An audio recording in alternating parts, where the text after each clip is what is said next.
بسم اللہ الرحمن الرحیم۔ السلام علیکم، میں ہوں ملک شاہ زیب بابر۔ مکہ المکرمہ کی پولیس نے کارروائی کرتے ہوئے کوئی ایک دو نہیں بلکہ پورے 10 پاکستانیوں کو گرفتار کیا ہے، اور یہ پاکستانی ماشاءاللہ سے مکہ شریف کے اندر کیا کرتوت کر رہے تھے، ان کی کرتوتیں تو آپ حضرات سے شیئر کروں گا۔ ویڈیو کی تفصیلات میں جانے سے پہلے آپ حضرات سے ریکویسٹ ہے کہ اگر آپ میرے چینل کے اوپر نئے آئے ہیں تو چینل کو ضرور سبسکرائب کر لیں، بیل کے آئیکن کو پریس کر لیں تاکہ میری تمام آنے والی ویڈیوز آپ تک وقتاً فوقتاً پہنچتی رہیں۔ ایک بات یاد رکھیے کہ اگر آپ لوگ مکہ یا مدینہ میں گئے، وہاں سے سونا خریدنے کا دل کیا تو ذرا خریدتے وقت کسی پراپر دکان سے خریدیے، کسی ادارے سے خریدیے، سستے کے چکر میں لوہے کی پلیٹیں نہ اٹھا لیجئے۔ جی ناظرین، آپ نے بالکل درست سنا، سعودی پولیس نے بڑی کارروائی اور ریکی کرتے ہوئے کئی مہینوں سے سرگرم اس گروہ کو پکڑا ہے جو کہ لوگوں کو سستا سونا فروخت کرنے کے مختلف طریقے اپنا کے بے وقوف بنا رہا تھا۔ یہ واٹس ایپ کے اوپر رابطہ کرتے، مختلف ہیلے بہانوں کے ساتھ یہ اپنے کسٹمر تک پہنچتے اور ان کو سستا سونے کی آفر کرتے۔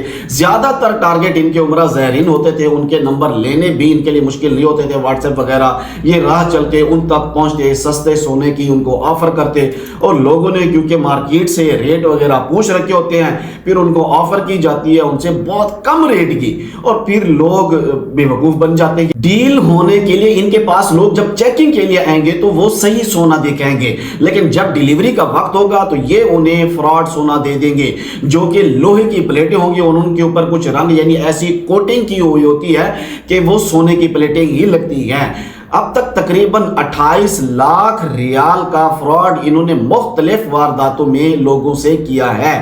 یہ لوہے کو سونا بنا کے بیچنے والے 10 پاکستانی جو کہ کلمہ بھی پڑھتے ہوں گے، نماز روزے پہ بھی ان کا یقین ہوگا، اور مکہ جیسے مقدس شہر میں رہ کے یہ کام کر رہے ہیں۔ اب ان سے جا کے پوچھو نا کہ یہ پاکستان کے حالات کیوں نہیں بدل رہے، یہ جناب علی فوراً سے آ جائیں گے، جی یہ فلاں حکومت صحیح نہیں ہے، جی پی ٹی آئی حکومت خراب ہے، جی نون کی حکومت خراب ہے، جی یہ لوگ کھا رہے ہیں، یہ نون لیگ نے کچھ نہیں کیا، یہ جی سندھ میں جو پیپلز پارٹی ہے اس نے تباہی پھیر دی وغیرہ وغیرہ۔ لیکن یہ وہ والی قوم ہے جو اپنی کرتوتوں کو چھپانے کے لیے دوسروں پہ انگلی اٹھاتی رہتی ہے، اور یہ اپنے مسلمان بھائیوں کو مقدس شہر کے اندر لوٹ رہے ہیں، دھوکہ فراڈ دے رہے ہیں۔ کیا ان کا ایمان ہے کہ اللہ ہمیں دیکھ رہا ہے؟